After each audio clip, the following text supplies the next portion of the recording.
That's fair. All right. Let's do it. It was funny. I was looking at last episode and you brought up how amazing early 2000s horror movies are. Yeah. And here we are. And here we are. 2000s. Don't worry, I'm going to reference it. Okay, good. All right. What's up, everybody? Hello. Let's see. Welcome to Movie Bonus Podcast. We are doing all kinds of interesting stuff, but first and foremost, this episode is coming out right on April 20th, April 21st Eve, which means it's our annual Fog Day celebration. Fog Day! Fog Day! Second year in a row, trying to make it a legit holiday. Yep. It was fun last year because random people who definitely don't follow the podcast were finding our posts and being like, hey, you like the fog? I like the fog. And I also celebrate Fog Day, even though it's not like a widespread official thing. So maybe we can all just create a community around it and all join forces together. I'm for it. I think we need that. I think we need it a lot. There are individuals out there celebrating by themselves, and we need to bring them in under our wings. Yep. So if you found us, I'm glad you're here. Before we get into Fog Day related things, though, how about we go through some little bit of news, a little bit of updates. First of all, getting into the movie draft. So far, so good for you, I would say. You have had 2 bangers come out so far, I would say. Sinners just came out the day we're recording this at 8.1 on IMDb. 97% and a 97% between the critics and the audience on Rotten Tomatoes. They agree. That's pretty darn high. Yeah, it's kind of crazy that this movie is doing this, but I'm for it because it's on my draft. Yeah, exactly. And it's exciting because Sinners is the only movie this year that was filmed with IMAX cameras. So I think that people have been excited about that the last few years, and I hope that it gets a lot of attention in the box office for that reason as well. Definitely seems to be the best movie of the year so far. We're already a quarter of the way through. But with you bringing up the draft, can we bring up awkward elephant in the room for both of us regarding our draft? Yes. So you and I, during the draft, made fun of a couple movies. Yes. And we're like, we're not touching these at all because they're going to be the worst pieces of crap ever to come out. Yeah. One of them being a Minecraft movie. Yep. And then it came out. And I think you and I unanimously had the same thoughts of what is happening. Yeah. It's a phenomenon. It's a damn phenomenon is what it is. Phenomenon. It's made so much money in 2 weeks. And opened over the weekend, first weekend, $300 million worldwide. It was the 4th biggest PG movie opening ever. Bigger than Inside Out 2, which went on to get a $1.7 billion. Biggest video game movie ever, bigger than Super Mario Brothers, which went on to make $1.4 billion. Right. But gained box office faster than Barbie did. But I was so sure it was going to be another Borderlands and that fans would hate it. I thought it was going to be horrible. Yeah. I instantly had a thought of, wow, I really regret not having this at all on the board because that would have been an easy grab right there.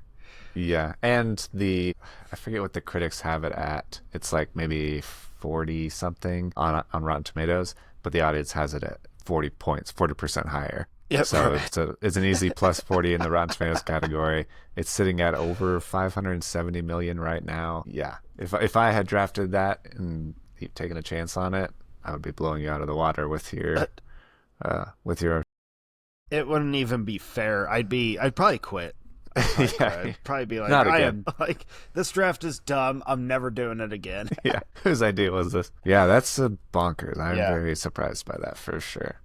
But on the other side of that, how happy are you that we were so adamant and justified to stay as far away from Snow White as possible? Yeah, we got that one right at least. That nobody was going to like this. Not nobody. There's people that like it, and there's people that are like, it's not great, but it's fine. I've heard that her singing is good, but a lot of the movie is a lot of a mess, and mostly people don't like Gal Gadot's acting, that she sucks.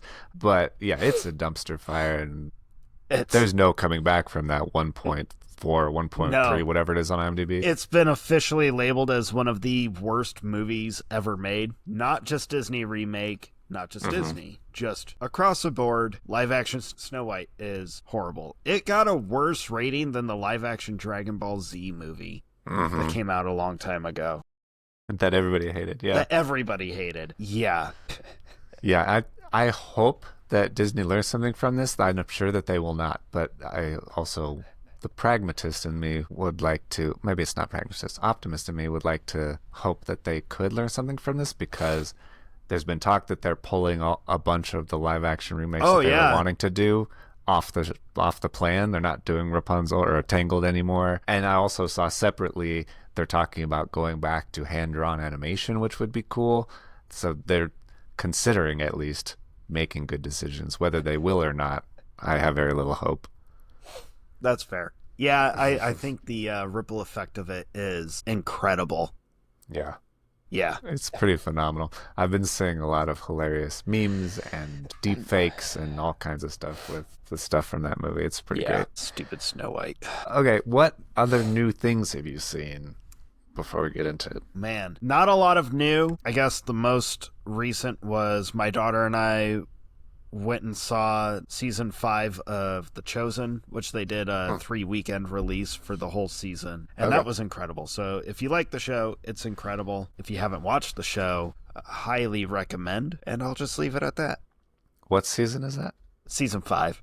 5. Okay, cool. I realized after last episode, the Best Director episode, one of the reasons Nicholas Winding Refn hasn't made a movie since 2016 is because he made a series, a 10-part limited series on Amazon called Too Old to Die Young. So I started watching that. It's very...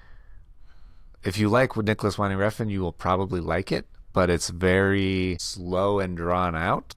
Okay. 4 of the episodes, I've only watched the first 2 episodes, and the first 2 episodes are part of these 4 episodes, which are over 90 minutes long each. Okay. And then there's several episodes that are about an hour, one episode that's 30 minutes. So it's a long series, even though it's only 10 episodes. And a lot of that first episode especially is a lot of pauses, awkward pauses, very slow walking. But it is good. It has Miles Teller in it. He is like a cop who doesn't have the highest moral character, but ends up kind of getting forced into also becoming like a contract killer for the cartel. And okay. Interesting. Yeah, and so it's very interesting. The synopsis sounds like the Japanese Yakuza get involved and maybe some Russians as well. It sounds like a pretty epic, long thing. Style is all there. Very cool. So if you've been missing Nicholas Winding Refn, there's a lot of content out there you could check out. Nice. Yeah, Too Old to Die Young is the show. All right. And then I watched Severance Season 1. I'm sure you've heard of Severance on Apple TV. I've heard of it. I haven't talking watched about any of it. Yeah, it was one that I was like, it could be good, but partly because we love Ben Stiller's directing so much, and after you brought him up last episode, I was like, yeah, I do love Ben Stiller. We should really check that out. It's amazing. It's as good as everybody says it is. It's very, very interesting, especially if you're a fan of mysteries like Lost. I think that people would really dig it. It's very, very interesting, very cool. Just started season 2, and it's very, very good. I think that I've seen a lot of people like chattering as each episode came out during season 2 online. Okay. And so I do think it could be, there's only 2 seasons so far, but I do think it could be something that's good to catch up on before season 3, just because you never know when people are going to start talking too much about something like that, and it'd be fun to do live. So I'm excited to get caught up. It's definitely very, very good. Nice. And then a movie I've been meaning to watch since 2023. Shout out to Zach on Instagram. Our buddy Zach, a follower on Instagram, actually asked, he's like, hey, have you seen this movie? I was like, no, but I've been meaning to. He's like, well, you should. I was like, okay, I will. So I finally got around to seeing Sisu. Do you remember Sisu coming out? Oh my gosh. I think you and I had even been like intentional on actually watching it too. Yeah, I was very excited about it when it started coming out. It was the same year as John Wick Chapter 4, I'm pretty sure. Yeah. And it just kind of fell off my radar. And I was like, yeah, I need to get back to that. And so I watched it, and it's awesome. It's everything I hoped it would be. Very, very cool. Very, very, like, the main protagonist is as cool and as quiet as you would want him to be. Okay. He's just an old guy who doesn't talk very much at all. Yeah. And, and just wants to be left alone, but also, of course, is a badass. Kind of the best kind of stories. And, and tries to, gold miner and ends up killing a bunch of Nazis, and it's phenomenal. So much fun. All right.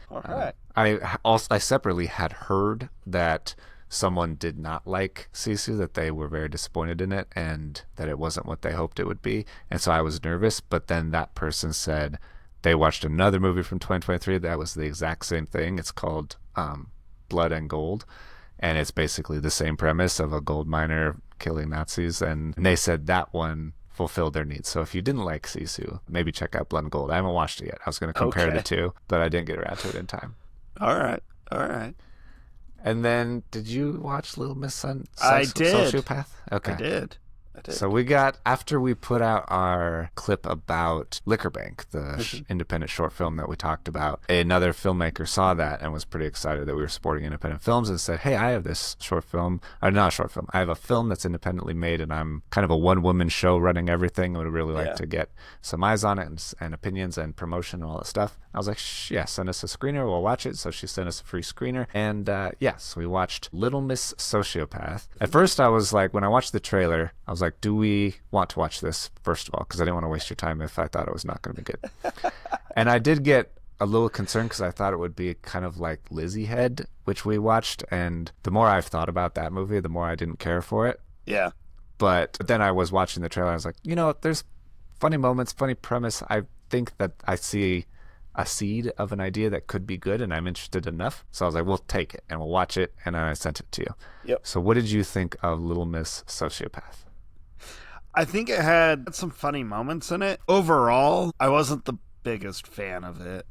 Okay. I thought it was really funny. Like basically everything before she really goes into her plans. Yeah. All the lead up I thought was humorous and like, I'm liking the dark comedy aspect of this. During all the plans, I don't know if it was just the pacing or lack of music or something to it that it just wasn't clicking for me. But I didn't hate it. It just didn't. The last like third or half just didn't really click for me. But that first half had a lot of promise. So honestly, not a bad one. I could totally see people loving this thing. And if you do, more power to you. Because cool. We should. Yeah. I'd be curious. I am excited to see her continue and to see her story development grow. I think that's going to be a lot of fun to see because she has a lot of promise in how she's writing. And so that's going to be really exciting to watch develop and grow. I thought the inner monologue got a little bit much towards the end. Yeah, that was my main critique, that I didn't care for the inner monologue of just each individual thought. Like initial narration is totally fine of setting the situation and relationships and things. But yeah, there was a lot of every little thing that she's thinking when she's around everybody that I was like, I really don't care for that. It's interesting that the inner monologue voice is a different actress than the actual actress. Yeah. I don't know if that was, in my mind, maybe that was a afterthought that they're like, we need to add this, but that other actress isn't available anymore, so let's find someone else to do it. And I thought that it would have worked better without that you can get across all the same feelings and ideas just through the actor's interpretation of that situation, for sure. Definitely. Yeah, so I thought it was an interesting concept. I thought that, so it's about this the pharmacy worker lady, young woman who has a mom who is, I don't know, rude, not abusive, but just kind of rude to her. And she ends up just kind of accidentally killing her. Things kind of progress in a semi-comical way where she ends up having kind of her estate. And then she's like, well, I could do this partly as a service to these old people, but also I could get them to sign over all of their stuff to me and then off them gently with these pills. And things don't go according to plan. I did like the boyfriend or the love interest. I thought he was pretty funny. And then as things progressed, the third act did kind of feel a bit off for me. I liked kind of I liked the writing of how that older lady kind of comes alongside and is more supportive than you think that she would be in that situation. I thought it was interesting. So there's definitely interesting elements to it. If you're looking for something new and independent and interesting, you can check out Little Miss Sociopath. Yeah. It is streaming on Amazon and Google Play and YouTube Movies if you're interested, for sure. I would not say it's a waste of time at all. No, there's going to be a lot of people that really like it. So I would say check it out. It is a fun premise. It is, especially that first half. I thought the first half was very funny. So I liked that actress too. I thought that she got me interested and invested for sure. All right. And then I did have a couple of movie news things I wanted to take your temperature on. One is it's particularly personal to you. I don't know if you've seen this news that Ryan Gosling is going to be producing a Killer Clowns from Outer Space reboot. You know, I knew you were going to ask me about this one. Yes. Because I was like, well, everyone knows my love for Killer Clowns from Outer Space. I'm not going to lie, I have zero excitement that they are remaking it. Even with Ryan Gosling being a producer for it, I very much worry that they're either going to make it overly polished, which is going to ruin what makes it such a fun story to watch, or they're going to try to intentionally recreate the campiness, which will ruin the fun of the story. Yeah. I'm not excited for that to be a remake. I don't think it's one that needs a remake. I don't think it's one that... It's a cult classic. Leave it as that. Just let it be. Right. I don't see... It's a weird idea to have, to say, let's take this thing that everybody loves that's unique and campy and kind of accidentally great and try to do it again to make it better, whatever. The only thing I could see them doing that might give it a little bit of success is if it's a complete 180 and make it like a legitimate, like true horror film. I think that's the only way that you can do it to make it decent. But even at that, I'm still... I don't know. I'm a little bit like, guys, come on. It would be so weird to try to pursue a campy, silly... like, they don't make movies like that anymore. Right. No, I haven't seen a movie like that in 40 years. Yeah. So I don't know how that would even be possible, but I guess we'll see. And then, I guess... not a reboot, but a potential long-coming sequel. I saw just before we started recording that the team behind the original Tremors movies just got the rights back. They've been kind of shut out by Universal for the last 3 or 4 sequels, and they just got the rights back, and so they're not taking any outside sequel ideas, but they have several of their own that they would like to pursue, including a Return to Paradise and trying to get Kevin Bacon to come back maybe. Ooh. No promises, they said, but that could be very interesting, I would think. That could be interesting. It would only work if you got Kevin Bacon to come back. Yeah. I don't think I would be as interested in a younger cast requel kind of situation. We got to get away from this requel crap. Yeah. Like, it's just sad. It's just, it had its day. It's done. Can we move on from requels? Exactly. I'm ready for it. And then our last one, Matt Reeves' Batman Part 2 really seems to be on the verge of cancellation. Like, bad. I saw rumors that people are talking about that definitely might be the case. There was a rumor that he might have some health issues. I don't know if that's been substantiated or not. I don't really feed into that, but just the fact that it's gone on so long, that they've had him working on so many different other things. WB had him working on that Penguin show, and then they wanted to have him they had him writing at least one, maybe two other spin-offs. There was an Arkham Asylum thing that they didn't pick up. They just haven't had him work on this at all. And then Robert Pattinson just got cast in WB's other Dune Part 3 project, which is supposed to be filming at the same time. So it seems like very unlikely that they will get it off the ground. And it sounds like Matt Reeves is ready to leave if they can't do it this year. Which is a shame, because I was really looking forward to the potential of seeing the Court of Owls show up. But this Batman 2 seems very reminiscent to me of, like, George R.R. Martin never finishing the final book of Game of Thrones. Like, almost too good to be true. So I was actually thinking about this as that news was coming out, and I was thinking about his movie, The Batman, and I was like, if it ends up being the only standalone Batman film that we get, I think it's strong enough to stand on its own, because it has a I mean, you get to see Bruce developing from vigilante into hero, and the last shot of him riding back into Gotham, like with his determination. I think that's a great thing. Mm-hmm. So if we never get a sequel to it, it's gonna suck because I really liked what Matt Reeves did with Gotham and with Batman. Yeah.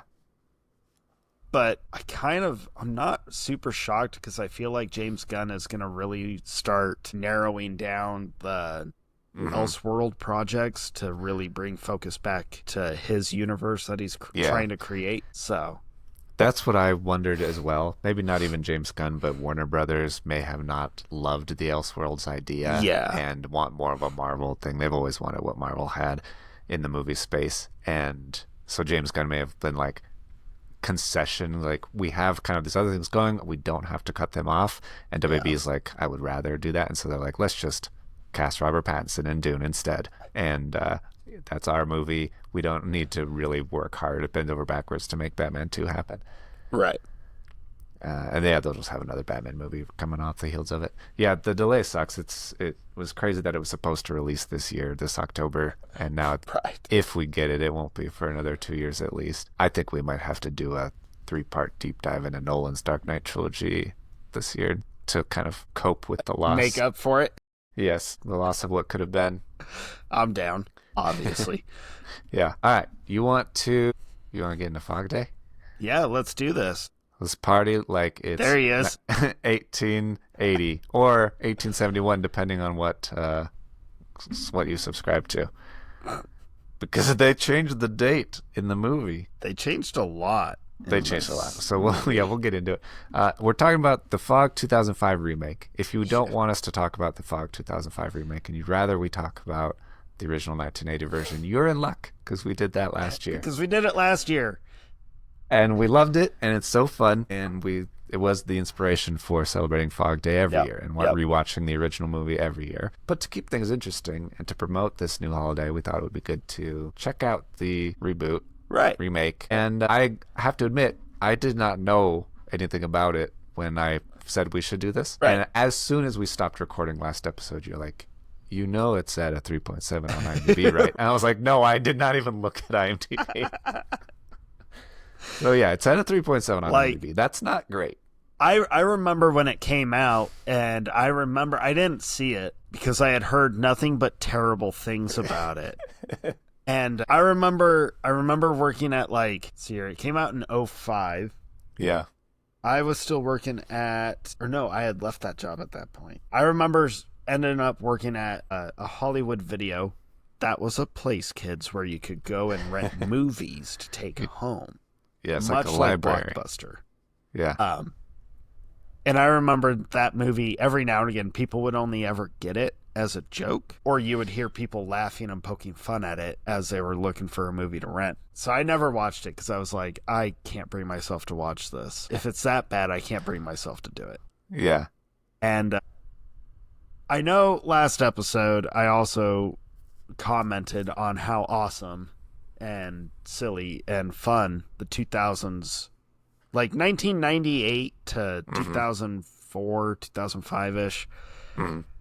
Horror was just silly. It was so fun. And then I watched this, going into it knowing it has a 3.7, and I told myself they're going to change a few things because it's a remake, so obviously not everything's going to be the same. Right. But then I watched it. I wasn't even sure. Like, in my mind, I was like, well, it's the Fog. But then I was like, well, I think there could definitely change a bunch of stuff. They could change as much as they want. So I kind of didn't expect it to be very close, and it was weirdly closer to the original than I thought it would be. Oh, really? I was like, well, it's not really Antonio Bay, it's Antonio Island. And it wasn't founded in 1880, it's founded in 1871. I don't know why they decided to move it up 9 years. But it takes place in 2005, and the Bane that has all the same characters mostly. There's a couple new ones. We'll talk about that. Yeah. And then generally the same story. I was like, it's pretty close to the original as far as following the beats, I guess, more than I thought it would be. It was like if these guys, I can't even remember the writers and director. Oh, I got it right here for you. There you go. Directed by Rupert Wainwright. There you go. It was produced by John Carpenter and Deborah Hill. So I saw photos of them on set. They were some semi-involved. Well, according to John Carpenter, his involvement was literally showing up on set just to be like, I'm here, and then leaving for the day. Just for a photo op, basically. He was there for a technicality. So even John Carpenter has said he had zero involvement with this remake. And then that director, Rupert Wainwright, has mostly directed rap videos, mostly for MC Hammer, NWA, Public Enemy. Okay. He's only done a couple of movies. His most notable one that I recognized would be the 1994 Disney movie Blank Check, which I'm sure you have seen and enjoyed. I did see that movie. Not one of the all-time greats, but a fun little movie. He's made no movies since then, so I don't know if this killed his career or what. Well, I would venture a guess that this did kill his career. Also written by Cooper Lane, Layne, whose only other writing credit is The Core from 2003, right before this. Yeah, so that's kind of what we're working with. And I did expect, I was like, okay, shitty horror remake from the early 2000s. I thought at worst it'll be like The House of Wax with Paris Hilton. I was like, it's kind of a fun movie. Alicia Cuthbert, I think. You know, I rewatched House of Wax. It is fun. Okay. I did not hate it like I remember hating it in the theater, but rewatching it recently, I was like, it still sucks, but it's fun. And it does all the same things. That's why I thought it would be mostly like that, because it's early 2000s horror movie thing was cast young, sexy actors. Yep. Up the shower scenes. There are several times in this movie, in the Fog remake, people just don't have pants on for some reason. Like, Stevie doesn't have pants on at least twice. Elizabeth doesn't have pants on a couple times. Yep. There's two rando chicks dancing in bikinis on the boat. They're actually the first ones to die. I do appreciate that the movie keeps the horror rules intact. Right. If you are drinking and being sexy, you're going to die. You're going to die. You're gonna die. They cast Superman from the CW. They cast Shannon from Lost. And they cast the one girl who's in all kinds of stuff. Selma Blair. I don't really know what she's known for, but she's in everything. She's in everything. Yeah. And that's a lot like House of Wax with like Chad Michael Murray and Alicia Cuthbert. I did have to laugh at Tom Welling and Maggie Grace being in it, because I was like, it was like they thought, let's bring the CW and ABC together with two of our biggest shows. Guaranteed hit. Guaranteed. God, movie. So yeah, spoiler free before we get into the whole movie. What did you think? I almost think the 3.7 was generous, man. Oof. That was really like, I found myself having to kind of like correct myself at the beginning with it starting off in the past to show you a snippet of why the island is haunted. I want to call it Bay. I know. But the moment the guy leaned over the boat, and this is in like the first 2 minutes. That is the worst. And it's like pitch black outside. They're rowing away from a boat, and he leans his face over the side of this little dinghy as close to the water as he can. And he's like, there's something in the water. And they go, what? And he goes, I don't know. I can't see anything. Most telegraphed, prolonged, obvious jump scare I've ever seen. Ever.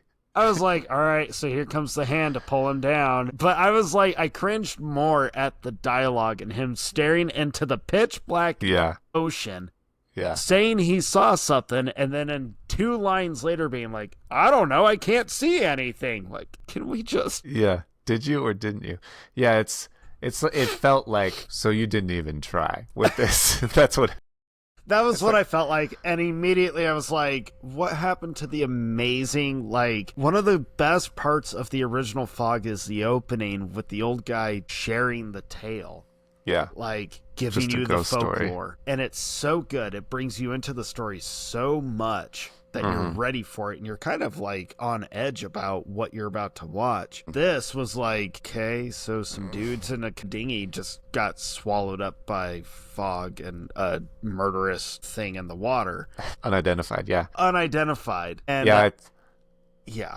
I found myself like allowing myself to be interested in the opening when it's like slow motion. You know, from last episode, I love slow motion. And the credits, and you're seeing like the fire and the pirate ship and all this stuff. Yeah. And I was like, oh, this could be cool. It could be cool if they do like an updated slow-mo pirate violent movie. That'd be cool. It's PG-13, so it's not that violent. And then that happened. I was like, all hope is lost. You're like, no. Yeah. No, not at all. And the weird thing is, I'm not even opposed to there being a Fog remake, just because if you're going to choose one of Carpenter's movies, well, maybe Ghosts of Mars would be a better one to choose, but if you're going to choose a movie of Carpenter's that's not an iconic masterpiece, The Fog could be one of them, because there were so many issues with its production, he had to scramble to save it with reshoots and in the edit and stuff, that it was never like this vision that he had that came to fruition. It was just like he barely got it over the finish line to be presentable. And so you could take that and say, okay, they got a lot of things right, and they got maybe lucky with some stuff. Let's take what worked and add on top of it. Mm-hmm. They didn't do that at all, though. Like, they didn't try to do that at all. No. I did laugh out loud, again at the beginning. It goes from the very cliche jump scare straight into Sugar, we're going down.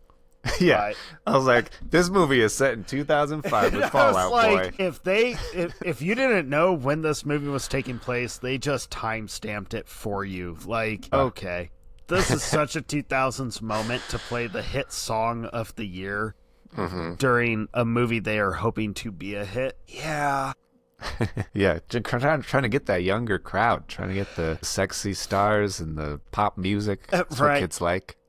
So it was in that moment after I laughed out loud at that, I was like, okay, dude, like, it's a 2005 remake of a fantastic, amazing classic horror. You're gonna have to set your standards low. It was like, it has a 3.7 out of 10 on IMDb, so your expectations should not be anywhere above that. I was like, all right, like, kind of tried to humble myself in this aspect. Yeah. And then we go to the opening scene on the boat where they're fishing, which was fine. Mm-hmm. Until he's trying to pull the anchor up. Yeah. And I was like, they're playing the suspenseful horror music while the anchor is caught on a bag. Mm-hmm. And I was like, and the simplest, and then the boat almost capsizes completely, even though they're not moving. Yeah. But I was like, this problem could be solved in the simplest way of, dude, can you redrop the anchor and then pull it back? Like, right. It's almost like, have you never operated an anchor before? Like anything. Yeah. And I was also like, do they make anchor and like the engine that brings it up powerful enough to almost sink the entire boat?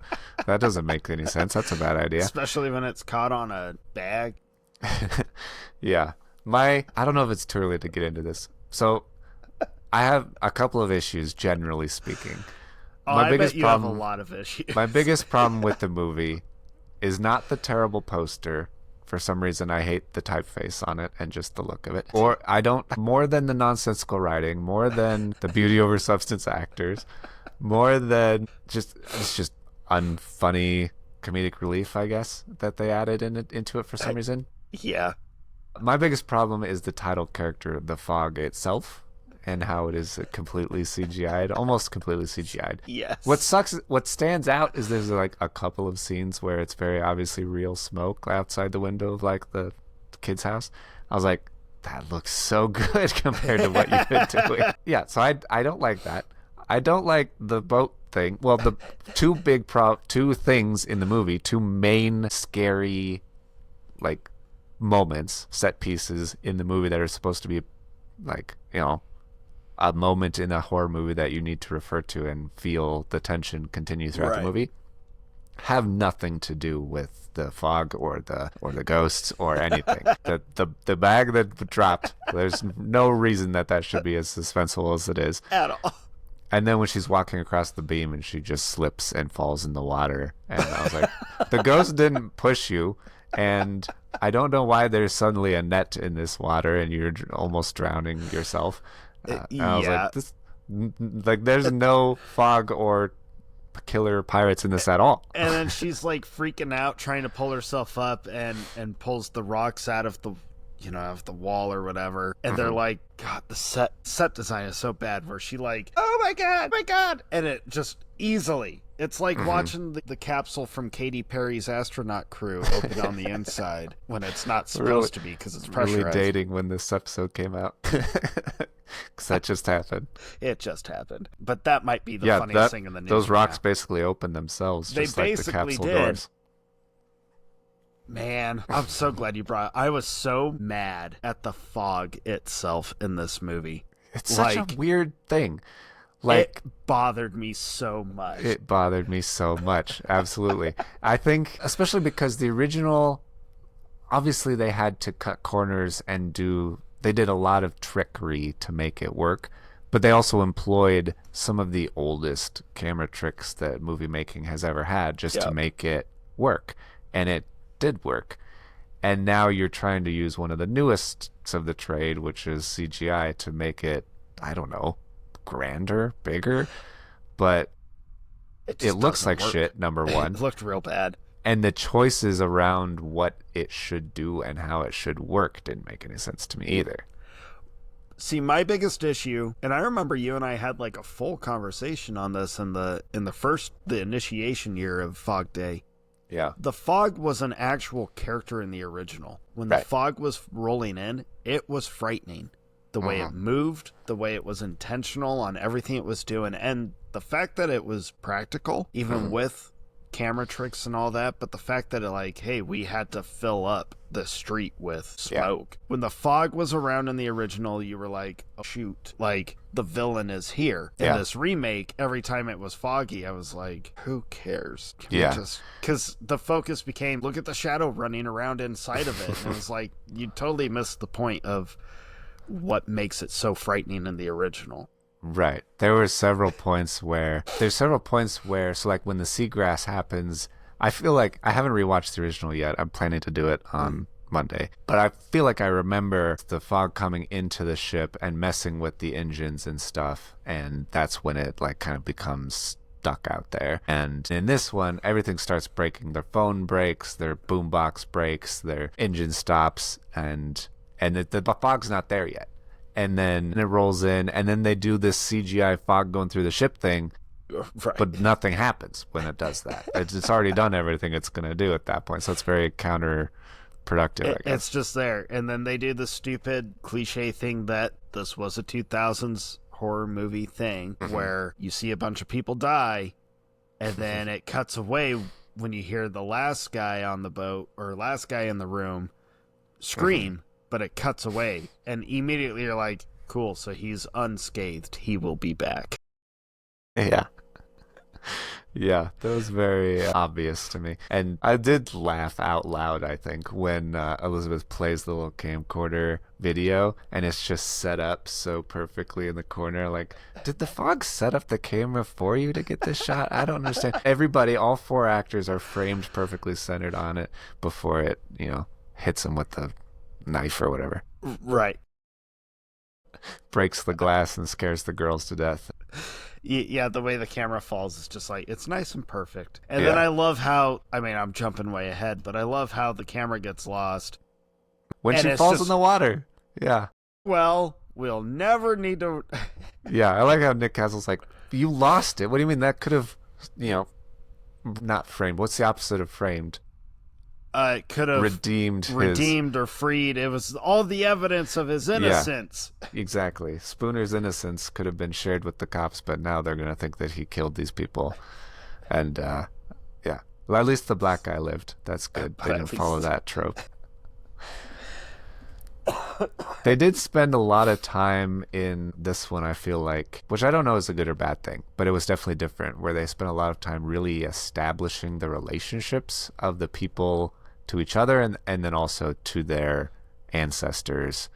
That the first line that Stevie has on the radio is that they're unveiling a statue in town, and my great-grandfather, whatever Wayne, was there. And so you're like, okay, well, she's definitely obviously attached to it. And then the mayor, which is weirdly a new mayor. So in the original, they had a lady mayor, and it was, what's her name, Kathy Williams, something like that. And in this one, they said no, she gets to stay as an important person, but she's not the mayor anymore. We're gonna make a new mayor, and it's gonna be Tom Malone, this dude who's the brother of Father Malone. And I thought that would matter more, and it ends up not mattering at all. It doesn't matter at all. Yeah, I was like, Father Malone's kind of an important character, but the fact that he has a brother who is the mayor really isn't brought up at all. At all. I don't know if that's a when cutting they were room talking floor about thing the or what. statue, so they unveil the statue before the celebration, and then you never see the celebration. But they make like this purposeful emphasis on they did the statue wrong. Like all the guys are mixed up. Like he was supposed to be the explorer. He was supposed to be, XYZ. Yeah. I thought, so that is this going to be like the next story part for the remake? Like here's something that they're changing. Mm-hmm. And then nothing ever comes up from that. Yeah, that doesn't matter either. It doesn't matter that this guy's a visionary and not the other guy. Yeah. Right. Yeah, and there's no centennial celebration, so it takes place 134 years after the original, or after the founding of the island, Antonio Island, in 1871. And then I don't know why they did it 9 years earlier, and why the present time the movie came out 25 years after the original movie in 1980. So I don't know. It's a weird choice. I don't know why that would make sense. So who cares? But the thing that I do care about this. I don't think that they mention April 21st at all. At all. No, I don't remember the date at all. I watched this movie 3 times. Because I was like, I feel like I missed something. I missed they have to say the date. You watched it 3 times. I did. Well, I kind of fell asleep towards the end of the first time, and I was like, I need to watch it. And then I watched it again, and then I was like, I don't really remember the end, so I need to watch it again just to make sure I can actually have this conversation. Yeah, so they don't say April 21st at all as part of so it kind of throws a wrench in the whole Fog Day thing. Right. But whatever. I was really disappointed that there wasn't any emphasis on Father Malone. The father is such an important character in that original. I mean, he's not like in every scene. He actually doesn't have that much screen time. Mm-hmm. But when he's on screen, it's kind of essential to what's going on in the movie at that moment. What's going on in the story. He's the one that finds the journal, and then he's the one that basically saves the town in the end. Right. And the Father Malone in this one was just like, he pops up drunkenly screaming. Well, actually, you never know. They never actually go into this part of his character. Whereas the original, it's immediately known like, oh, Father Malone has a problem. Okay. Yeah, I thought that would actually come out more as well, and I was surprised it didn't. When let's just talk. They have this whole conversation. Yeah. On Tom Welling or Nick Castle. Yeah. Having this affair ish. I took a lot of notes around this. I'm glad you're bringing it up. Because his girlfriend just up and left for New York, which I was like, I'm not positive, but part of me, I would have to watch every 2000s rom-com, drama, and horror. But I feel like this was a big thing in the 2000s of someone just up and was like, I'm going to New York to make a new life. I don't know why everyone wants to go to New York. Everyone wants to go to New York. I've never in my life considered going to New York, even on vacation. I don't give a fuck about New York. I did when I was a really little kid, but the older I got and continue to get, the less the less I want to ever visit, even for vacation. I'm like, no. Yeah. But I liked how she just up and left, and they're like, well, what if she comes back? And he's like, well, that's never going to happen. Yeah, well, the way they frame it, Spooner frames it, and he's like, you, Nick Castle, have been cheating on your girlfriend with Stevie Wayne, the radio girl, and 3 times. And then the way he's like, no, I didn't. He's like, yo, you definitely did. And so it seems like he's a cheater. And then she shows up, Elizabeth does, and his girlfriend, who's not his girlfriend. She's been gone for 6 months. She left in the middle of the night and without a note. And at that point, I'm like, you were on a break. You were definitely on a break, at least. On a break. See, you're being generous. I'm like, that's abandonment. That's straight we're done. especially with zero contact in 6 months. Like, yeah, you're done. I was so shocked when she got in the car and like they started making out. I was like, what is happening?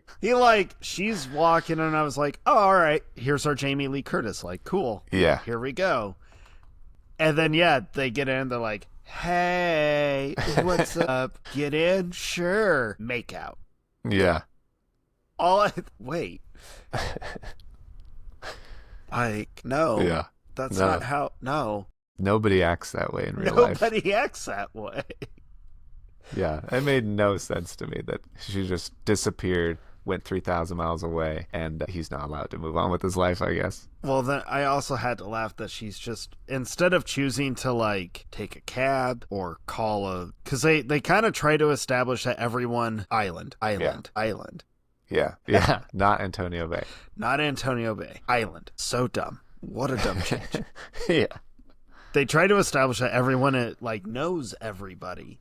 Because everyone's in each other's business. Why would she not call someone to be like, I'm flying in, can you pick me up? Instead, she's like, I'm going to hitchhike and walk my way back into town, through the woods.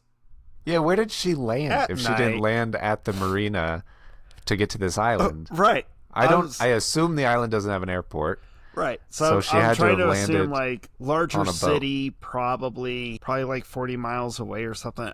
But it was 2005. You still had the ability to call someone. And everybody has a cell phone in this movie. Right. Like, I'm flying in. Can you pick me up so I don't have to walk there in the dark of a forest? Yeah. I understand why her mom didn't pick her up. She doesn't have a good relationship with her, obviously. Right. She was made at home and was there for less than a minute. But she has to have some friends. Someone besides her boy toy, Nick Castle. Yeah, and they waste no time just instantly being like, well, I guess we're living together. We're gonna... Well, yeah, that was a thing that happened in the original, that Jamie Lee Curtis hooked up with that one guy, Nick Castle. I found myself, it seemed to make more sense in the original than it did. Yeah, it kind of weirdly did. You're like, yeah, this is 1988. You know. Right, you're like, the time. He's a handsome man with a mustache. Yeah. Yeah. They had some chemistry, and so it made sense. And yeah, this one, you're like, this man, you broke his heart. I don't understand why you're doing this to him. But yeah, there's the most prolonged, like, bow chicka bow wow music shower scene. Okay, we have to talk about the shower scene just briefly. We're on topic, yeah. It might be the funniest shower sex scene possibly ever put in a movie. Not because anything is intentionally funny, but because it is the dumbest shower sex scene I can remember ever seeing, where they're trying to make it steamy and sexy. It's literally them just being like, got the shot? Okay. Yeah, just... Got the shot? Cool. Can we Titanic this real quick? Yeah, I was like... Rubbing their hand on the window. She, like, scratches his back, and it's like, you can tell. Yeah. It's literally her just being like this? Yeah. Is that, like... No, slower. I was like, you had better direction in your not sex scenes, but, like, your makeout scenes on Lost than you're getting right now. This is bad. But they just stand there, and it's, like, close-ups of their arms, and then his back, and then his chest. Yeah. Which... PG-13. PG-13, my point being, the shower scene. Very pointless. The most pointless scene in the entire film. Yeah. I'm pretty sure the original, they just, like, are in bed together. They're just in bed together. They're just talking about stuff. It's like post, and there's a knock on the door. Yeah. Yeah. Which works. It made me laugh, though, because I was like, is this really the scene? Like, you could have done something else right here. You really could have. Anything else would have been better than what you're showing us right here. Yeah. I'm pretty sure Smallville as a show had steamier scenes than that. Yeah. It did feel like kind of on that level that it would be that show or show like that. One thing I realized, I didn't really realize until I tried to look this up. We watched the director's cut, or it wasn't the director's cut. It was the unrated version, which still pretty PG. But it does have a couple of extra shots where like a person is on fire instead of a sail or something like that. But one of the good scenes from that I realized was a deleted scene that was in the cut we watched, which I kind of liked, was the museum curator guy who's walking through, and the bell from the Elizabeth Dane like starts ringing. Oh yeah, and but there's nothing there's nothing inside to actually ring it. I was like, that's clever. I like that. Yeah. I don't know why it wasn't in the original version, but it was like a 10-second scene, but it was really good. Yeah, it's pretty good.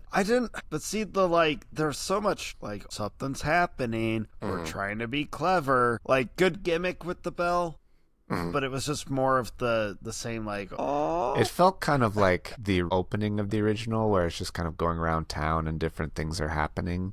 Like right. Sounds are happening, or glasses breaking, or whatever. Yeah, not anything of substance, but a small little lead up, maybe. But everything from the original, even with that, actually led somewhere. Yeah. And the fog was already established as like, oh, this is a real character, and it was the thing causing all of this stuff. Mm-hmm. This one just felt goofy. I think one of the goofiest things is shortly after, like we basically already talked about the seagrass almost everybody getting killed on the seagrass. Right after that is when there's a dead dog on the dock for some reason. Yeah. And I think it's Nick Castle's uncle or something. Maybe dad, I don't know. It's hard to tell. But he comes out and he's very sad about it. But then it ends up not mattering and nobody talks about it. No one even mentions it. No one even really cares. Okay, I need to ask you about this because that guy, the uncle or dad or whatever, his face gets continually more gross, right?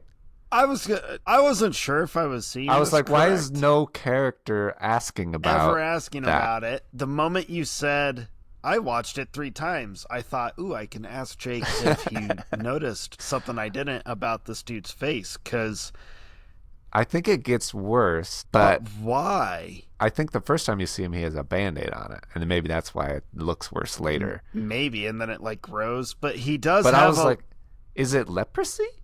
Like, does he have leprosy from the colony? And when did you get it? Did you get it when the fog started coming? Because that would kind of make sense that they would spread their leprosy to you. Okay, but then why is he the only one that has it? It's like concentrated only on him. Yeah.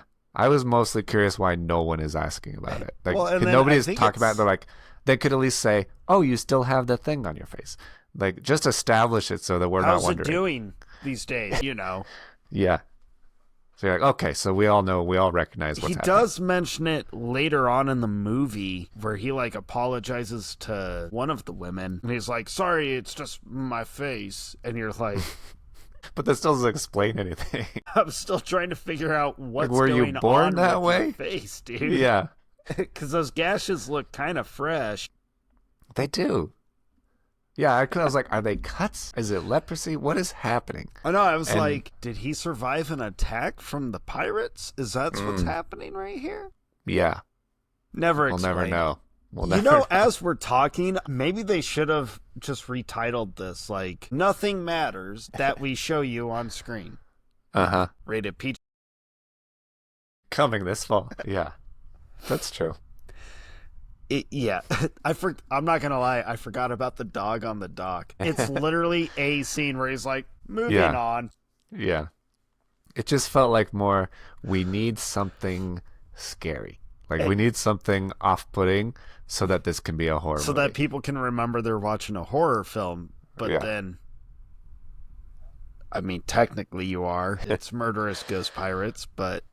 Which is funny because John Carpenter had that same problem in the original Fog. He's like, we need something else. We need another scare. And then they did the hospital thing. And I just found myself giggling where I was like, now that's canon and they have to remake it, even though it didn't like really apply or really make sense in the original one. They're like, but they went to the hospital and she got scared by a guy that woke up. So we have to do it too. We're going to do something like that. Yeah. So... if they ever remake this movie, they have to have a guy with a weird face and a dead dog on the dock. Dead dog on a dock. Maybe we'll get answers in the future. I don't think so. I think this is one of those projects that everyone a part of it was like, I wish people would actually forget this exists. And here we are. Yeah, reminding you of something you've never cared to think about. 20 years later being like, the 2005 Fog remake doesn't make sense. We need answers. Who do we contact? Yeah.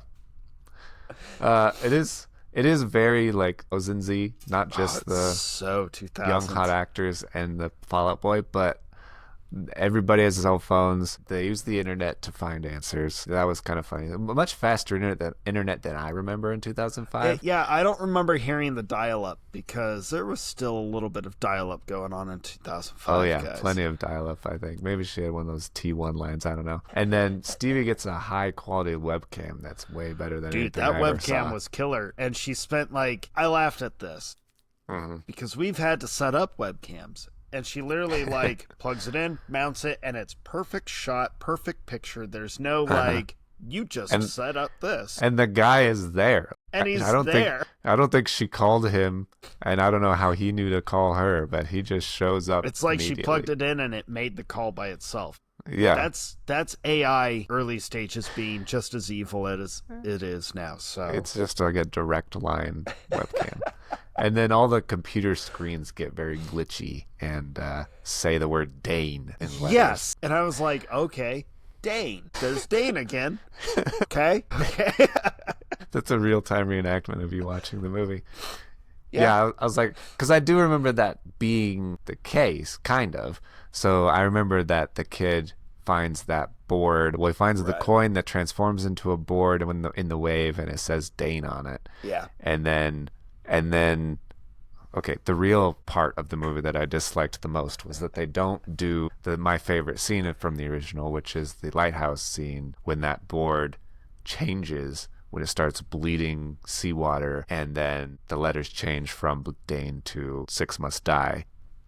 And then things catch on fire and all that stuff. Instead, they do much worse things, which is a hairbrush glows red hot, which is fine. But then when it catches on fire and she puts the fire out, there's the scales on the wall. Can we talk about the scales? Because they're all over this damn movie. They're everywhere in this movie. I was like, I get it. There's justice. Okay.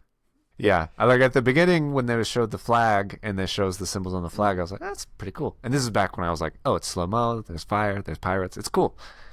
And then the more they show this 3 symbols together, and then especially they focus on the scales. You only see the 3 symbols together when they look at a couple of the objects. Yeah, and then Elizabeth looks it up on the internet. And then she looks up in the museum. The scales, which brings me to one of the funniest moments as well, which is actually at the boat scene closer to the beginning, is one of the drunk chicks on the boat just randomly draws the scale. And I was like, she possessed? Because they don't possess you in the original one. Yes. Why is she just drawing I forgot about that. I watched this movie 3 times. I forgot about that because it makes no sense. At all. Why? Nobody has seen the scales yet to this point in the movie. Right. We have seen them because we saw the intro with the flag.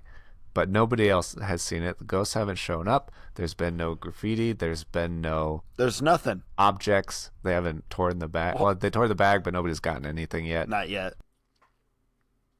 It made no sense. It made no sense. None. And I'm not going to lie. It took a couple times for me to remember, oh yeah, the flag had the scales. And then I thought, are they scales? Because they get drawn differently. The same, but different. They don't always look like the scales of justice. And there's so much... Yeah, I was bummed out with the lighthouse scene, too. Just the fact that after she puts the fire out, there's I don't know, 12, 20 different little scales burned everywhere into the bulletin board. Yeah. And they're just so perfectly cookie cutter. I'm like, this looks so stupid. That makes no sense whatsoever. I was also really bummed. There was no real establishment between her and her son, whereas the original, it's established pretty quick and fairly spread. There's an actual fear of her needing to protect her son. Yeah. This one, I liked her quite a bit. I maybe liked her the most in the movie, just as a character. She did a good job.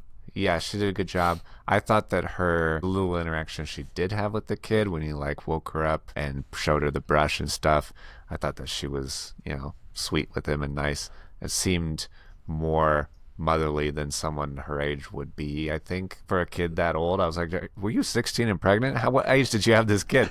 Because he's like 12, 13 maybe, and she can't be over 30. No. They have to all be in their 20s. She's sleeping without pants on every time. Okay. When he wakes her up, she doesn't have pants on. You made the joke like how little people wear pants. It's really just two women. Well, yeah, it's always chicks. Right. I did have to laugh at both of them. First, Maggie's character, and I'm Elizabeth. Elizabeth, thank you. When she just like decides to, a strange noise. I'll walk outside of the house in the dark, which apparently she does. Put on the sweater, yeah. I'll put on my one shirt, but I'm pantless, and I'm going to walk through the woods. Yeah.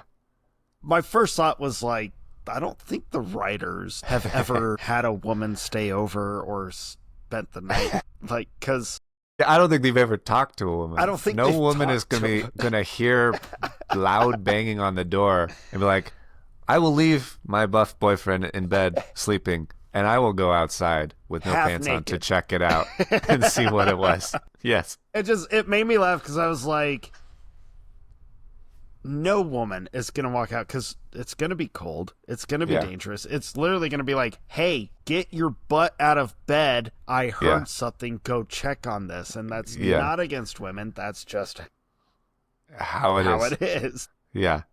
And if the woman is going to leave the house, especially at night, especially on an island, like a seaside town, it's probably pretty cold at night, which means...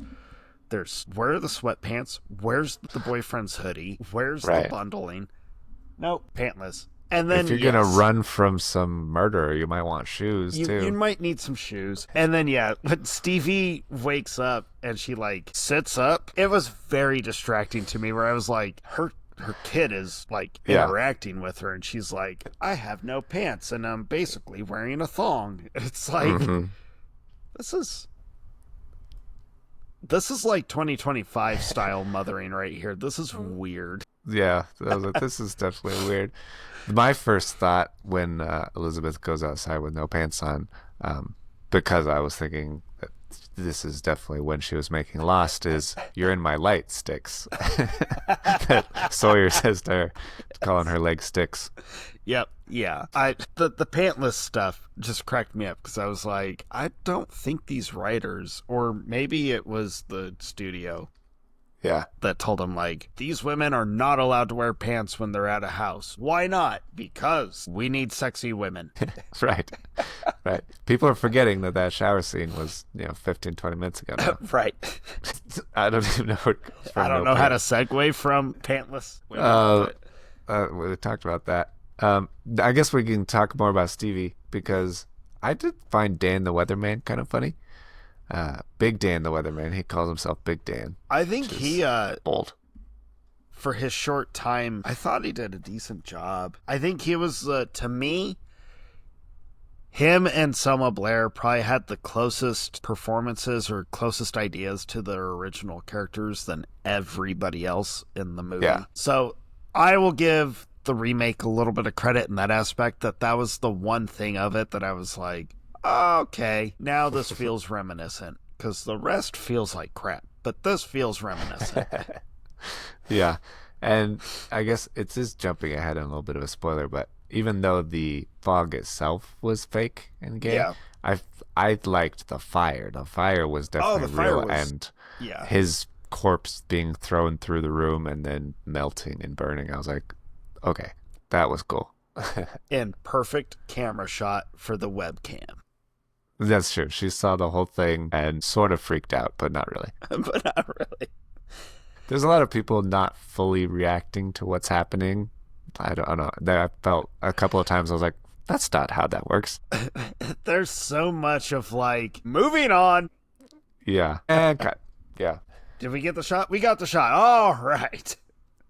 One weird thing that I have, like I said, haven't rewatched the original, so I need to go back and look. But the museum curator guy who sees the bell that we talked about, he then tells Elizabeth all about leprosy and the founding of the town and how the Chinese brought leprosy.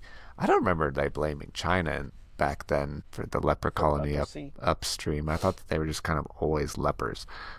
Not that it matters, but I thought it was a weird, interesting thing. I was like, was it a 2005 thing to blame China for something? It took me out of it for a second. While you look that up, you want to hear something funny that they almost did that was also very 2000s to do? Absolutely, I do. Fergie from Black Eyed Peas. That's a name I haven't heard in a long time. But apparently she was at some point attached to B. Stevie. Okay.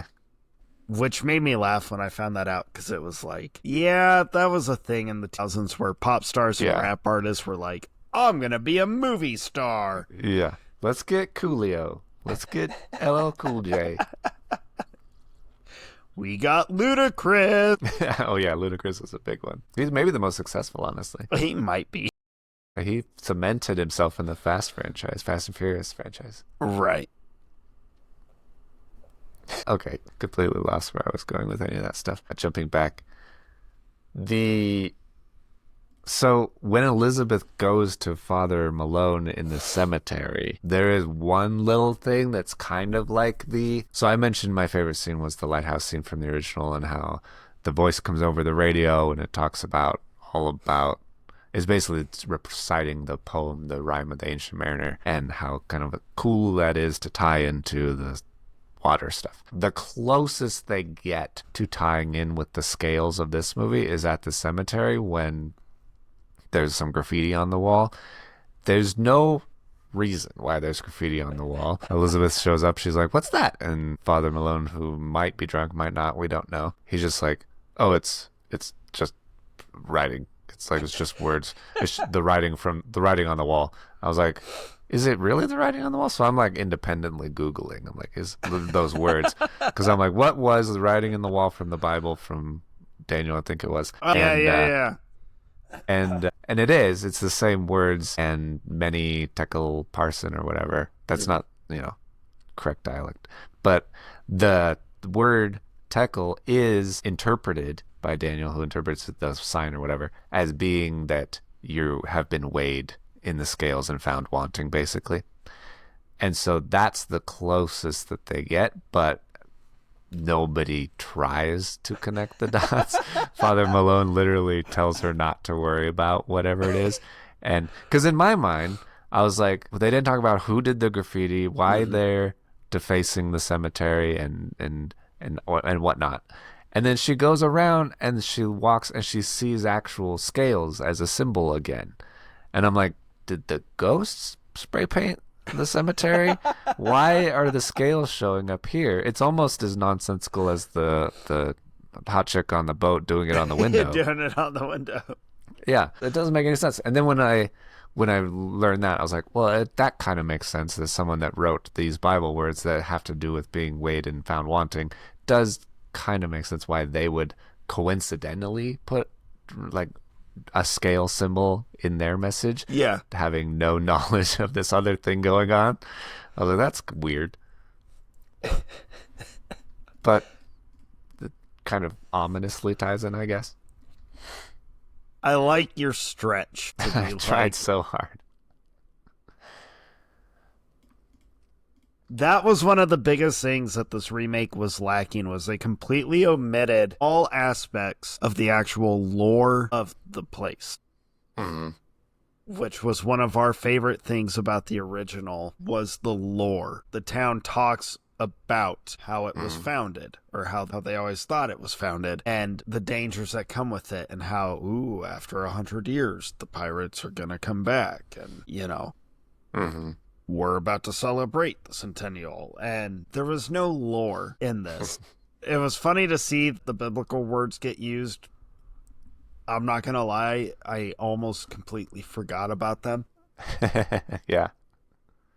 Because once again, we throw a lot of stuff in this movie, but none of it means anything. Starring Tom Welling, Maggie Grace.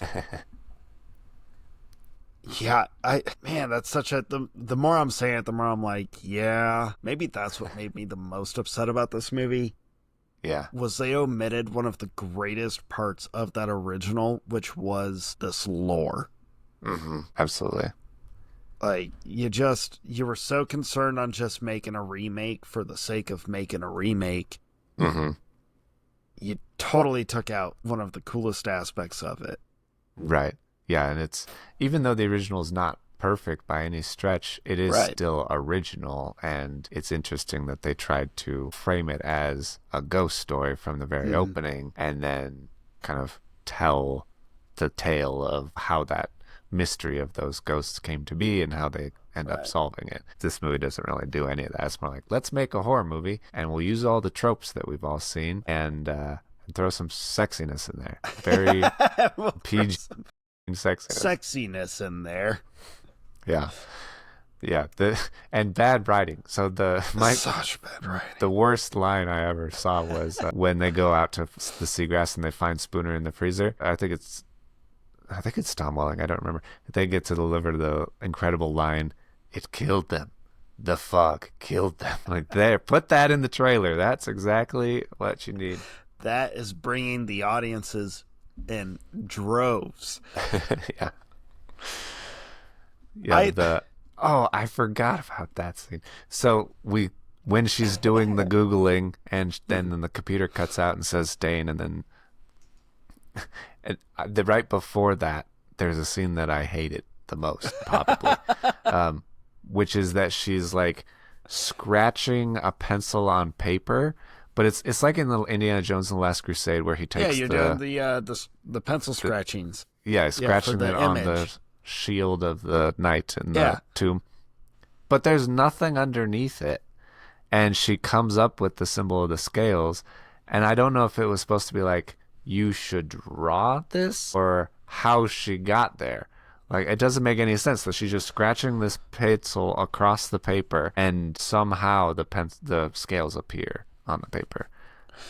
Did that make any sense to you? It's the ghost, dude. It's the ghost. But she doesn't know anything about these ghosts. It's like she saw the watch that the bum on the beach showed her and ominously told her, "Don't touch it. Something will change if you touch it." I thought that was one of the dumbest parts. Was, don't touch it. Don't touch it. Take it, but don't touch it. Yeah. And then she's like, "Oh, it's ticking." He's like, "Well, it wasn't ticking before." Oh.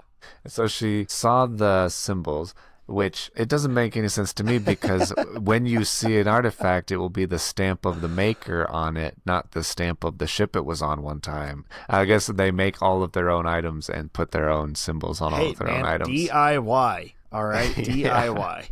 This is a very industrious leper colony. But I don't remember where I was going with that. Oh, the scratchings. Yeah, all she had seen was that one thing, and then she's like trying to remember it by drawing it, but she draws it in the weirdest way possible, where she just like shades all around it. See, I had to laugh, and this kind of jumps way ahead with the stopwatch, with the watch being handed to her. Yeah. And she's like, "Oh, it's still ticking." And he's like, "It wasn't beforehand. Everything will change now." Yeah, it's arbiter. If they were going for a surprise twist ending, which they were, which was another dumb decision. Oh, man, I have so many things to ask about that. Which was another 2000s horror movie kind of thing. The moment that her and the dude have that interaction, I thought, okay, so she's connected to the pirates. Cool. How is she connected to the pirates? Yeah, she keeps having flashbacks. And then she had flashbacks of, like, she's drowning. Oh, and I was like, okay, so they're going to go ghost ship and she'll be, like, the reincarnation. Mm-hmm. Yep. That's literally what happens. That's literally what happens. And it made no sense to me to add that. I'm trying to figure out what that adds to the story, to be like, but she's also the reincarnation of this girl that died she was the wife of Captain Blake. Mm-hmm. And it doesn't make any sense. And then I saw somebody online, because I was like trying to find answers. I'm like, what? Somebody out there. Explain this remake to me. Somebody out there cares about this. And somebody said, isn't his dead wife also a ghost? And so why can't you just be with your ghost wife and you need to be with your reincarnated wife that has now become a ghost? Which, her becoming a ghost, her physical form going away and her being ghostly, that might have been the dumbest decision they made in this movie. Actually, I don't know. It's hard to tell what the dumbest decision was, but when he like they do that camera shift to Welling and then back to her and she's all ghost, I was like, what? Like, yeah, I was like, hope you weren't too upset when she was gone for 6 months with no note, because now she's gone forever. So now she's gone forever, and she straight up left you for another dude right in front of your face. So. Yeah. That ghost started kissing her, and she's like, "No, I don't like this. Get off me!" And then she's like, "Hey, I kind of do like it." When they started making out, I was like, "Ooh, that actor is like 2.5, 3 times her age at this moment when they filmed this movie." Because he was old in Lock, Stock, and Two Smoking Barrels. He was old in Snatch. Yeah. And here he is making out with Maggie Grace, who's like 21 years old. This is... That's gross. Yeah, it's so weird. When they like cut to the photo of them, like the wedding photo of them, I'm like, that's a weird looking guy. With her, specifically. I just kept thinking of Boris, his character from Snatch. That's all I kept thinking of. Him just like loading a machine gun and walking down mumbling how he's going to kill someone. Sorry to like typecast you, dude, but that's how I see you all the time. That, sure. Or as the Russian president wannabe and the Saint.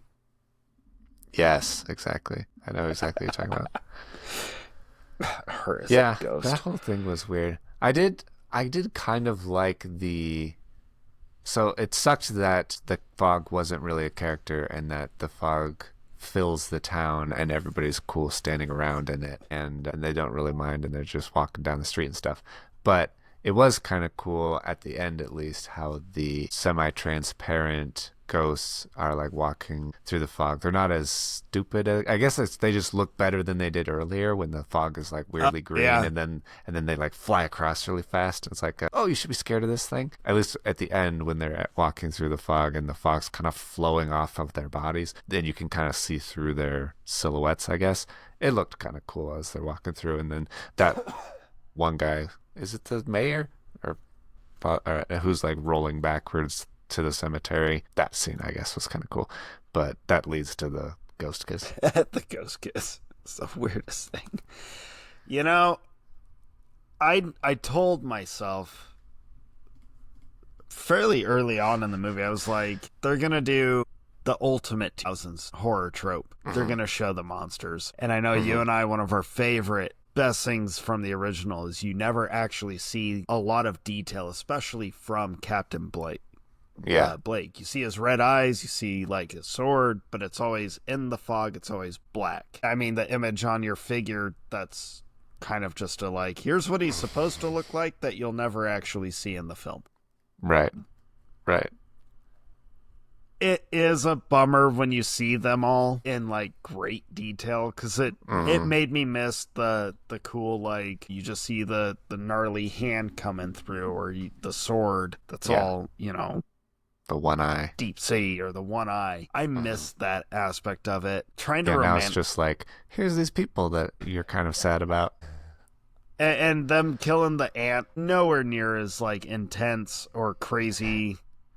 I was really bummed about that. They try so hard. That scene, I was like, she's doing the dishes and the hand comes out of the sink and gives her, I guess, instant leprosy. I don't know what that was exactly, but she deteriorates in front of our eyes. Yeah. On the floor. And yeah, very effective for them to just, the fog comes through the sink water and then her hand appears and kills her. Very fast, very quick. The thing that was the weirdest, though, is the very next scene. Stevie's driving to her house to save her kid and gets hit by a truck, a giant truck going the other way. It's really fast, and she gets blown backwards. Her whole car gets lifted up and thrown backwards down the street. Her car is rolling down the street, goes off of a cliff into the water, crashing and down. And she's totally fine. She has a couple scratches on her cheek. That's it. Yeah. I was like, she is the strongest plot armor I've ever seen. I think there's one character that has stronger plot armor. Yeah. Not related at all, but I think it was like the 5th Transformers movie. There's this chick in the middle of a giant Transformer battle on a highway. She's wearing all white, and she's being held by one of the Transformers, being tossed around every direction ever, and she comes out unscathed. I don't even think she has like a scratch. I think her shirt's wrinkled, and that's about it. Okay. So she might have thicker plot armor than Stevie does. But yeah. Yeah, absolutely. Oh, man, when certain directors are allowed to do what they want. Yeah, it's just so many weird choices that it's hard to justify, and it's hard to enjoy. Like, I didn't go into it not wanting to enjoy it. I went into it trying to find as much good as possible, honestly. Yeah. But there was so many weird things. I was like, I see why it has a 3.7. And I think a lot of it is the ending for people, that I think that just took such a weird turn that they're like, no, I'm done with this. Like, I was barely in this, but now I'm gone. Yeah, I can deal with the coincidental writing and all of the little weird things that happen throughout the movie. It's cliche, but whatever. But the ending where she just becomes a ghost and they try to explain it away, and it just is such a non-resolution ending. It's not a resolution. Like, no. It's the wrong resolution. The whole point of the original is that they actually pay back some of the original gold that they had stolen to kind of break the curse and appease the ghosts, spirits. And in this one, it's like, well, we actually didn't need to fuck up your whole town. We really just needed our reincarnated bride to come back and be a ghost with us. Which was like never an established thing. They could have established it, and maybe should have. It would have been very like Bram Stoker Dracula style, where the whole thing in that movie is he's trying to find his bride, his reincarnated bride. Not to spoil Dracula for you guys. They should have probably gone that route if they wanted to like make that ending make any sense, but it doesn't at all. Yeah, I didn't go into it being like, God, I'm going to hate this movie. I went into it laughing about the 3.7 and really trying to be like, okay, dude, you know the style it's done in. You know it's not even going to come close to living up to that original. One, I'm too biased, and two, remakes rarely hold up. But there were so many decisions that were made that I was just like, this is just getting worse by the frame. I was really really bummed that they replaced the brutality of the pirates from the original with just going supernatural. I thought that was such a letdown. Yeah. Because that's part of what makes the original Pirates actually kind of scary and intense is they're not using supernatural powers the whole, they're swinging swords, like they're chopping doors down. They're actually trying to break into buildings. Yeah. They just are transported by this fog, but they then manifest as a physical threat. And when they did the final, telling of, oh, here's what actually happened all those years ago, here's why they're back, I thought it dragged on too long. It was another one of those moments where I was like, man, just having the lore and then having just the little blip from the journal in the original sets up the perfect amount of backstory that you actually need, whereas this is like, we're going to drag on forever. Yeah. And make it seem like I didn't see this twist coming. Right. I thought it was better to not establish how tied each individual person is to the ancestors of the town. That you kind of are learning as they're being killed off that, oh, there's a reason that they're all connected because they tie back to this thing. From the jump, you're like, these 4 people are related and they definitely need to be attacked. We now know why they are the main targets from the get-go. Sweet. Yeah. It's very weird. I almost forgot another thing that I definitely wanted to bring up was, as I was watching it and I was hearing the music, I was very frustrated by that because it was like blue ball music, because there's an homage of the original sounds. but it's not enough. It's not quite. They didn't reuse anything. And so I was like, who did this music? It wasn't John Carpenter, obviously, because it sucks. Obviously. And yeah, some other guy, Graham Revel, who did the soundtracks for Street Fighter and Mighty Morphin Power Rangers the movie, and From Dusk Till Dawn and The Craft, and The Saint. We just brought up The Saint a minute ago. Okay. Yeah. And there's several movies, but it's just like, this is something that sounds remotely similar to the Fog score, but also completely forgettable. Completely different. I just thought some of the placings of the music was terrible decision making. Like, it crescendos, it goes into that classic scary movie style at the least horror moments. Yeah. You know, we brought up the anchor and then stuff. her falling off the plank, but it does that continuously throughout the movie, and it was just kind of like, do you not, like, this is more on the director, I think, who has final say. Mm-hmm. Why are you making, like, this should not be your crescendo moment? Yeah, this isn't lining up in the edit. Yeah. Very confusing. I know I started this by saying 3.7 is generous, and I stand by it. Primarily, not just because I'm so biased to that original, but I think the 3.7 is generous because it goes from just being bad to it really feels like a movie where all they cared about was just, can we just get these shots done? Like, no, you could tell no one gave a crap about this movie. No one gave a crap about anything about it, and it really comes through, and I think that's what ultimately kills a movie.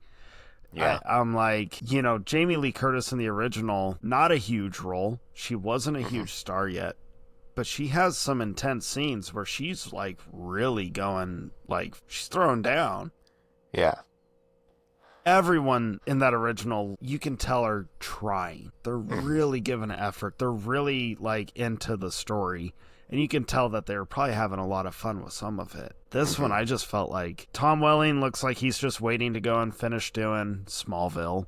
And then I read that he was filming Smallville at the same time. So I was like, oh, no wonder he seems so distracted to me, because he's probably thinking, like, well, my priority job is over there. Maggie Grace was dead on Lost at this point, right? I don't think so. No, she was still alive. This is like season 2 time frame, I think. Lost started in 2004. Well, yeah, she did. She died mid 2002, so maybe she wasn't dead yet. Either way, maybe. Yeah. Either way, I think. But I wouldn't say Maggie Grace is a great actress. She seems the same in everything I've seen her in, and I've only seen her in 2 things so far. 3. You saw Taken. Oh, yes. I did see Taken. She's the same in 3 things that I've seen She's the so same far. in 3 things. Is she still acting?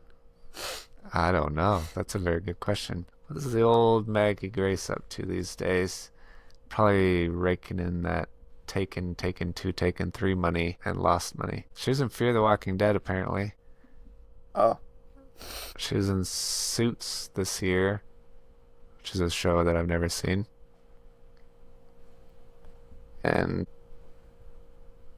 yeah, no. She's in stuff, but nothing I've heard of. I was about to say, yeah, she's got a bunch, but nothing I've heard of, let alone seen. Yeah, Taken 3 is from 2014, so first thing that I forgot familiar. She was in Twilight. Oh, yeah. Twilight Breaking Down Part 2. She shows up at the wedding. I forgot about that. Yeah. So, yeah. Good for her. What about Selma Blair? Is Selma Blair still doing stuff? No, because she has, I forget what disease. Did she die? She's still alive. Yeah. Okay. Well, we still love you, Selma Blair. Yeah, she just did something in 2021. Yeah, she was a voice in DuckTales. I forget what she has. Oh my gosh. MS. She has MS. That sucks. Yeah. All right. Well, we forgive you, Selma Blair. But Selma Blair, she does a decent job. Like, she's all right. But I feel like she captured the essence of Stevie, who didn't have a ton of essence to go off of, but she did a pretty good job. Not the same radio voice. Maybe could have done that a little differently, but good enough. I was definitely bummed that they completely omitted one of my personal scenes from the original, which is her escaping the pirates on the roof, top of the lighthouse. Yeah. That's such a good scene, and they didn't even try for it. Yeah, that's where you get the arm and the eye. I think one of the only times you see them. I think. See the ghost. That's a cool scene. Such a cool scene, and they didn't even try for it, which I'm like, come on. I think the thing that they tried to do instead was the getting hit by the truck and thrown into the water, and then that glowing ghost mermaid shows up that is really not that threatening. I forgot about that. Yeah, so horrible looking glowing ghost mermaid shows up. Maybe I dozed off on in a dress. It might have been the ghost of Elizabeth's whatever. Maybe that's what it was supposed to be. His wife's ghost. And she's like, hey, all you hotties on the island, leave my man alone before he reincarnates you into a ghost form. Hey, you people. Dang it. All right. So we've trashed on this remake a lot. Yeah, I've run out of plot points to talk about. Let's try to think of... I feel like positives? I feel like you've already listed a couple, and now I'm on the hot seat. I tried. Okay. What did I like? I like Fall Out Boy. I like when she played OK Go that one time. I like early 2000s. I liked Fall Out Boy. I was talking the movie itself, Jake, not the pop song. I like the choice to add Fall Out Boy to the soundtrack. Oh, gosh. I liked the practical effect of the skeleton being thrown through the room.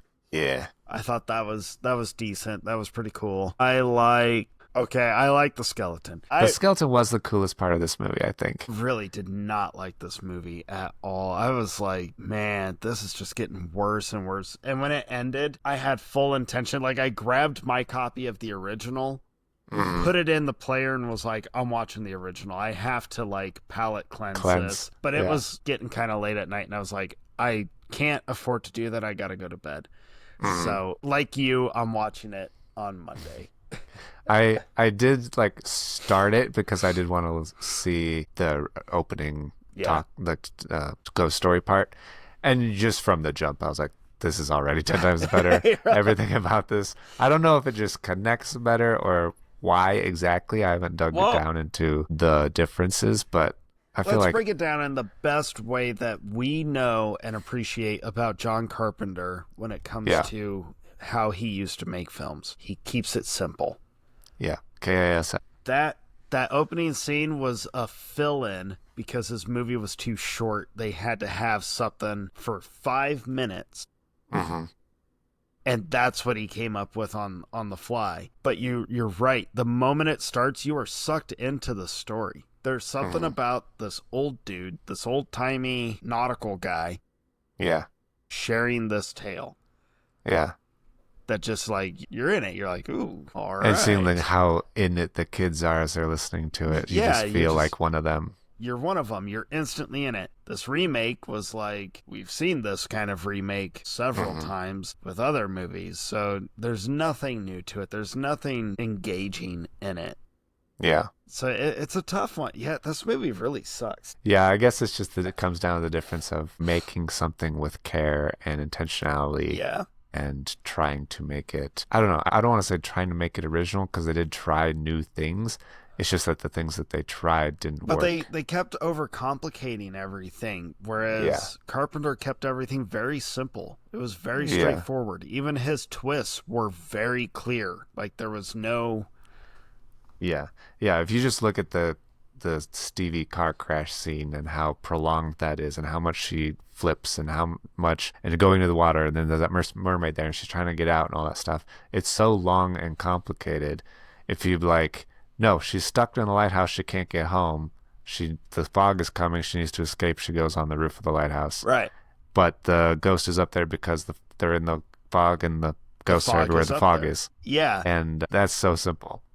It's so simple. And these guys got caught in the trap that is the problem with the majority of remakes, where we have to outdo, we have to build off of it, we have to do more and more and more, and it hurts your storytelling. Yeah, it really and caught does. in the trap or the hope or promise of CGI, which is we can make this bigger and better, and we could make it more incredible than it could have ever been made in the past because we have the technology now. Right. No, you don't. No. It looks awful. It's terrible, guys. It's really terrible. It's just another notch on the go practical. It looks better. Audiences respond to it better. People tend to enjoy your movie as a whole better. Right. And it's often the little creative choices you have to make in order to hide the methods or the wires, or you can't get the smoke to go that big, or you can't fill enough time. You have to come up with something else to add. That just being creative and doing those little things to make it work has worked. It can work. I don't know. I wouldn't say it always works a lot better, but at least for John Carpenter, it tends to work out more often than not. Maybe it's because he's a genius and you're not. Sorry, guy that I already forgot the name of. But for some reason, those things, just needing to do it smaller, needing to make the room darker so that you can't see the silly looking alien suit, it works way better than if you light it all up and put a CGI alien out there and be like, it looks great. No, it kind of needs to be smaller and simpler and simplify darker. it. Especially when it comes to horror, because the scariest things are the most simple and obvious that we're all afraid of. Right. You think of like what's known as the scariest movies ever, and they all share very common things of it's those simple, nuanced moments that are the standouts. The jump scares don't stand out. It's the atmosphere. It's the little things that go on, you know? Yeah, it was a big bummer that the end of the 2000s horror style had to end with kind of this movie, because I feel like going from this, it started changing into the next style of horror for the next like 10, 12 years or whatever. Yeah, it probably was like, well, we can't keep riding that train because nobody's buying it anymore. Everyone you brought up movies. You brought up Ghost Ship, and I didn't even think of that, but that's a perfect comparison, that it is a lot like that silliness, but also not that original and enjoyable. Yeah. Ghost Ship is a lot of fun. Like, it's at a 5.6 on IMDb. I stand by Ghost Ship. I stand by 13 Ghosts, although 13 Ghosts kind of sucks, but that's what makes it fun to watch.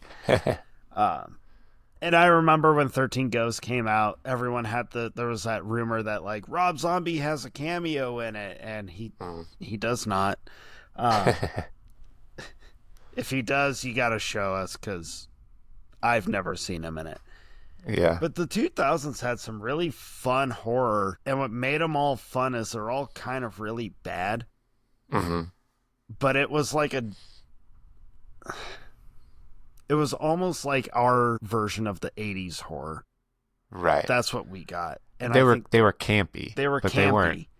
They weren't like unenjoyable by any stretch. Yeah. I rewatched I hated it when I first saw it, but I rewatched Darkness Falls too, about the killer tooth fairy lady.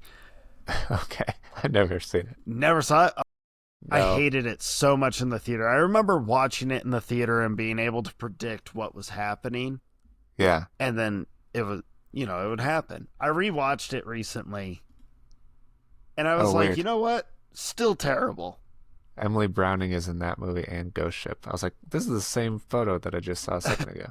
But it's fun because it's so cheesy, because it's kind of bad. Yeah. But it's enjoyable. Yeah. It's a 5 out of 10. This remake, though, man, 3.7 is generous. I probably would have given it like a 2. Yeah. I'm in that range, 2, 3. 3's probably high. 2, yeah. But I know I'm being a little hard on it, but I'm really biased to that original. Man, that original is so well done, and so much of it was like by accident, or, Carpenter was like hating the whole project at first and was like, none of this is how I want it to be. I think I need to rethink a couple things. Yeah, I think with the original, it had a lot of weird little parts, but when you put it all together, the movie itself is greater than the sum of those parts. Yep. And it had great music, and it had great effects, and it had great story at its base. The remake, it feels like it had a a lot of little parts and none of them connect or really even matter. Yeah. And I think that's the difference. That's a good one. So our recommendation for everyone celebrating Fog Day. Yeah. Maybe we just stick with the original. If you watch the remake on our, because we're doing an episode on it, I'm glad you could follow along, but also I'm sorry we made you watch it. Yeah, it was a big disappointment. I am looking forward to watching the real one, though, and I'm looking forward to celebrating Fog Day. I'm looking forward to sharing a lot of memes. I've been making lots of memes to go with our Fog Day, and probably throughout the next week or so. So I guess for next episode, I was going to say we're juggling some things around. Mm-hmm. We've got some, I guess, calendar or event-specific related episodes coming up that we need to get out on certain days, and also have a couple of guest hosts showing up for the first time this year. So that for that reason, I don't think we'll have an episode next time on May 4th, and we'll be back on the 18th with our first guest talking about the film Triangle. You'll get to hear what that is. But then we have the John Wick movies come out on around when Ballerina comes out, and then a special Father's Day episode coming out. And then another guest episode. So that Father's Day episode should be kind of funny. Yeah, I'm looking forward to it very much. So let us know what you thought, or if there's any other weird thing you noticed that you need us to weigh in on. We would gladly do that on Instagram or TikTok or YouTube or whatever. And if you can tell us why that guy's face is messed up, I would really appreciate it. Because I still cannot figure it out. Because we need some answers on a 20-year-old movie. We really do. Yeah. I'm not going to say that I won't sleep tonight, because I will sleep immediately, but it would be nice. Yeah, it would be nice. It would be. Just to close the loop on it. All right. Anything else? I think that's it. I think that should be it. Yeah. Thank you all for listening. Mm-hmm. Love you very much. Have a good one, guys.